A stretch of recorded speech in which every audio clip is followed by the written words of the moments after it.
Then I was given a reed like a measuring rod, and the angel stood, saying, Rise and measure the temple of God, the altar, and those who worship there. But leave out the court which is outside the temple, and do not measure it, for it has been given to the Gentiles, and they will tread the holy city underfoot for 42 months. And I will give power to my 2 witnesses, and they will prophesy 1,260 days, clothed in sackcloth.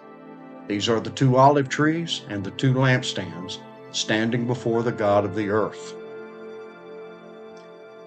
In part 14, we learned that the 2 witnesses are described as the temple of God and the outer court.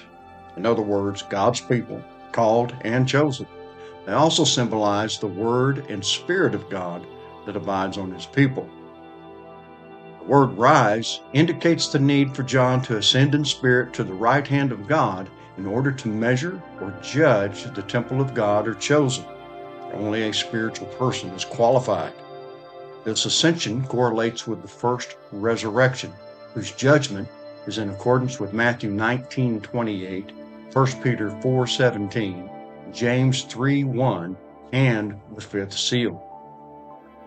The temple of God is measured, and when something is measured, it is given a number. So, this points to Revelation 7:4 and the 144,000, where John states, I heard the number of those who were sealed.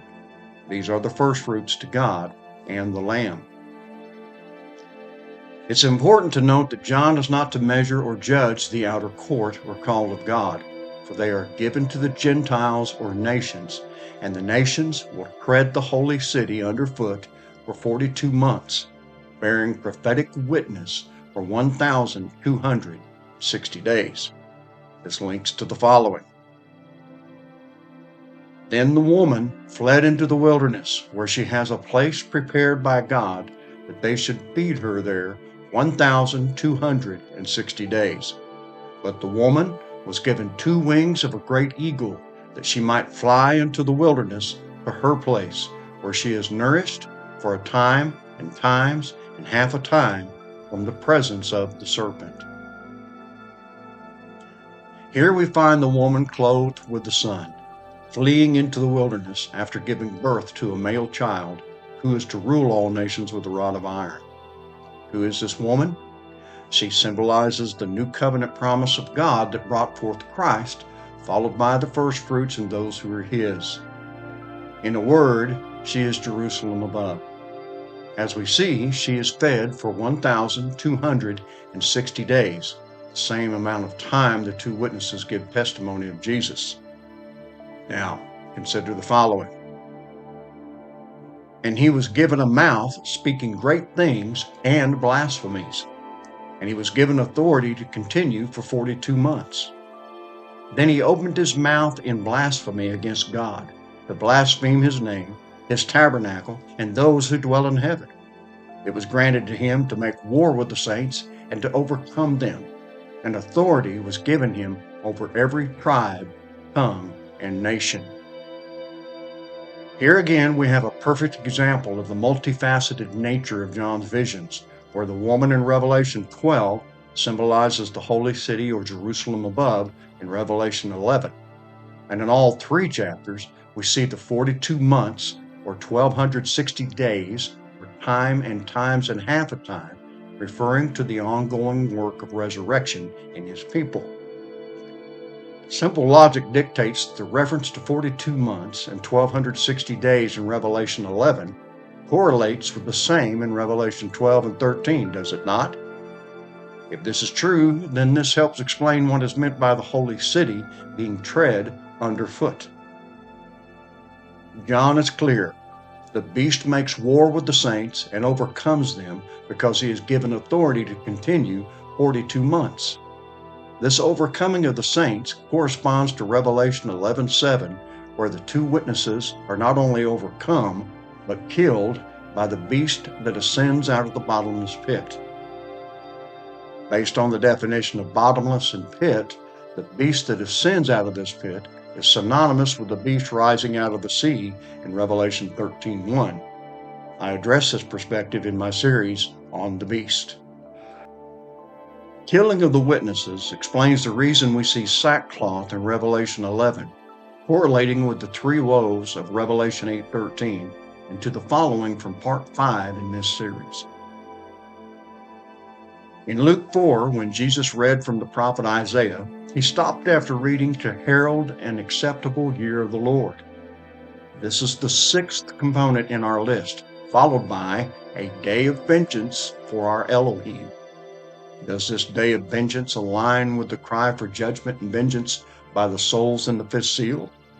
Might this judgment lead to the remnant, the sons and daughters whose ways and doings comfort us concerning the disaster that the Lord brings on Jerusalem? Many times I've mentioned the falling away of the church foretold by Christ in the messages to the 7 churches. This is in keeping with the pattern in John 12:24, where the seed must fall into the ground to die, a necessary stage in the resurrection process. This death represents the falling away I speak about, for just as a natural seed is surrounded by the darkness of the ground in which it falls, so the falling away of the church brought darkness, corresponding to the darkness of the womb of a mother where a child is formed. Might this be why Jesus spoke of tribulation as birth pains? Might this explain the following?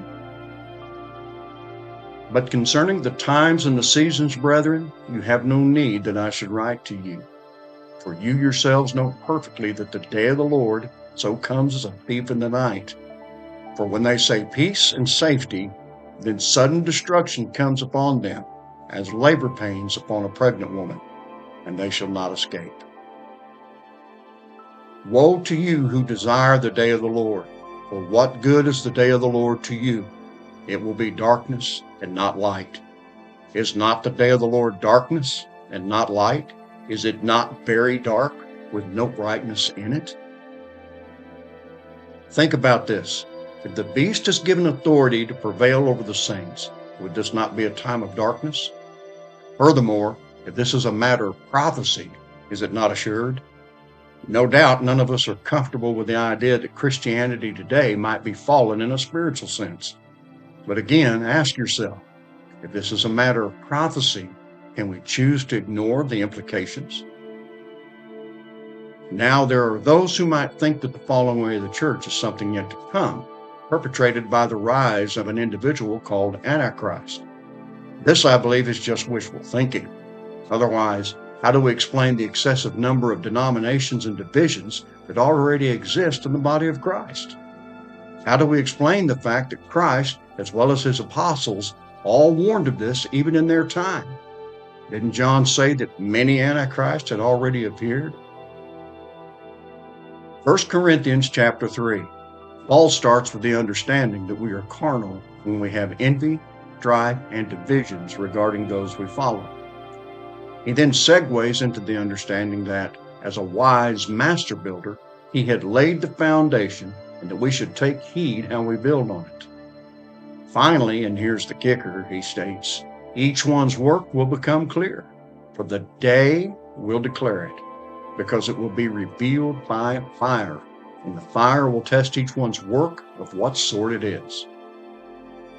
What is this day Paul mentioned? Would it not be the day of the Lord that he and the other apostles all understood would soon come?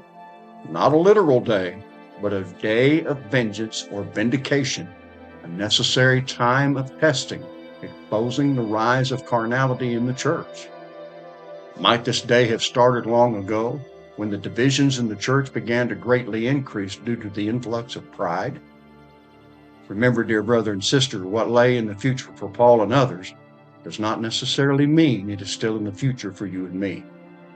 I will close with the following. The lofty looks of man shall be humbled, the haughtiness of men shall be bowed down, and the Lord alone shall be exalted in that day. For the day of the Lord of hosts shall come upon everything proud and lofty, upon everything lifted up, and it shall be brought low.